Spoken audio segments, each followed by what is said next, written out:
I will answer. Yeah. Expert. Yeah, Masya Allah. Expert answer.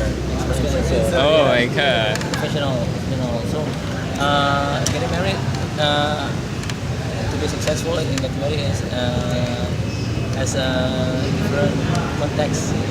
Like if you are the one who need to take care of your to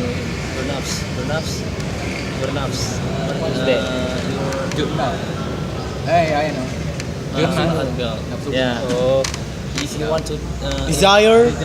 Oh, desire. Wait, what the other word? The word? Yeah. The other word is what? Now. Nafsu.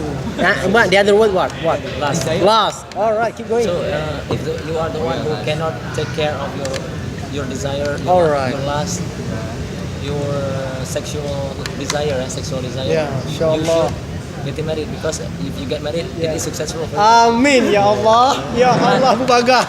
But if you are the one who can take care of your sexual desire, you are not attracted to sexual desire, not too attracted, or you never think about the sexual desire.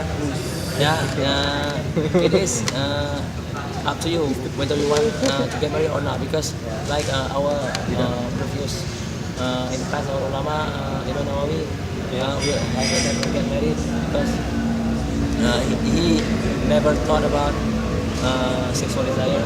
He only thought about knowledge, intelligent information. So it is successful for me. I think that's my answer. All right, thank you, Mr. Fahmi Hanifa, the master idiom boys in this earth in universe. Thank you.